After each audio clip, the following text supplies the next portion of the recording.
Si tu aimes ce que je fais, n'hésite pas à t'abonner et à activer la cloche des notifications pour ne rien rater des prochaines vidéos. Si tu as envie de soutenir mes vidéos, n'hésite pas à mettre un pouce en l'air, à les partager et à les commenter. Si tu as envie de me soutenir financièrement, n'hésite pas à aller regarder une pub sur Utip ou à faire un don. Le lien est dans la description de la vidéo. Sur ce, bon visionnage. Alexis, bonjour. On est sur des pontons ici à Cherbourg, régional de l'étape, skipper cherbourgeois. Bah exactement, j'ai toujours navigué, mes premières navigations ont été faites ici dans la rade, donc oui, je connais bien l'endroit. Alors cette Dream Cup, troisième édition un peu particulière à cause du Covid, tu pars dans quel état d'esprit? Je suis assez détendu parce que justement comme on part de la maison, j'ai déjà tous mes repères. Et puis ce sera ma première compétition à bord de mon bateau Région Normandie cette année. Donc hâte d'aller me bagarrer contre mes adversaires. Donc voilà, hâte d'être à dimanche. Justement, dimanche, comment ça va se passer? Tu commences déjà à voir par rapport à la météo, tu sais déjà un peu ta stratégie que tu vas utiliser ou pour l'instant c'est encore trop tôt? Ouais, la prévision se dessine seulement, hein. Il y a encore 2 jours et ça prévoyait pas du tout ça. Donc ça, c'est encore très instable et on ne sait pas trop encore ce qu'on va avoir. Je pense qu'à partir de demain, je vais vraiment rentrer dans cette partie-là. J'ai commencé un peu à travailler les endroits où je sais qu'on va passer. Voilà, mais maintenant, c'est à partir de demain qu'on va pouvoir affiner ça. Ouais.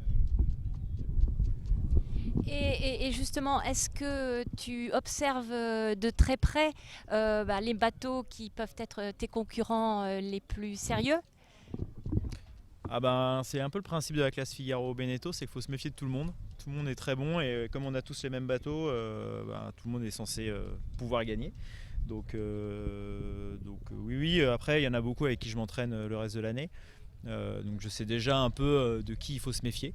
Mais comme je disais, c'est le principe un peu de la classe Figaro Beneteau, c'est que le niveau est très très élevé et il faut se méfier de tout le monde parce que la surprise et le danger viennent de partout.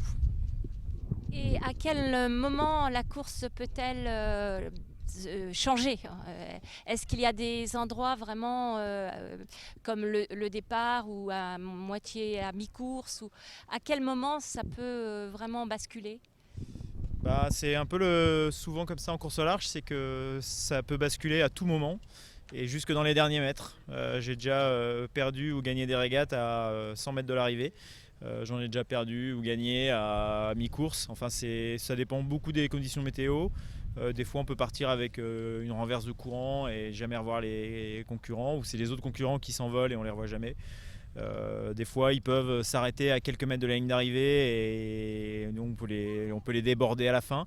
Donc, non, faut se méfier jusqu'au bout. Et il n'y a pas vraiment de règles. Ça peut être à tout moment. Et que penses-tu manger là pendant ces quelques jours? Tu as prévu quel repas?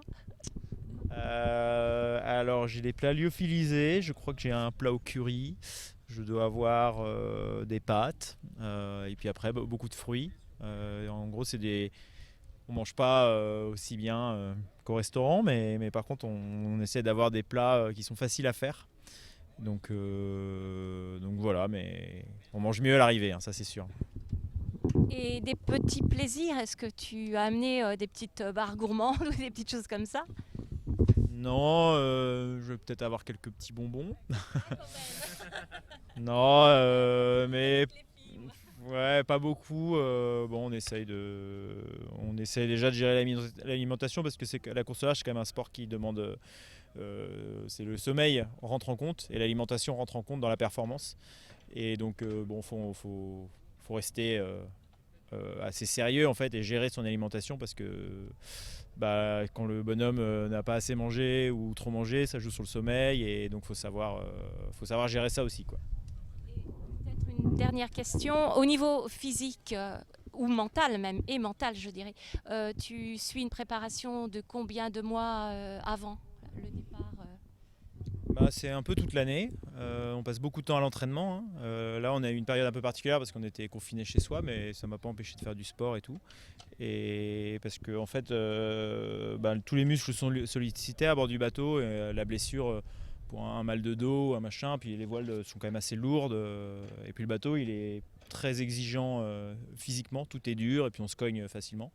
Et voilà, pour la petite histoire, je sors quand même de 1 mois et demi de convalescence après une opération au genou. Donc ce serait mes premières navigations depuis 1 mois et demi. Donc on va dire que je ne suis pas encore revenu au top de mon état de forme, mais bon, on va essayer de compenser ça par autre chose.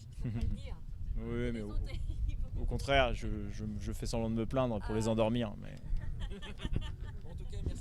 En tout cas, merci beaucoup Alexis de ce petit moment. Et bien sûr, rendez-vous dimanche pour le départ de la Dream Cup. On fait comme ça.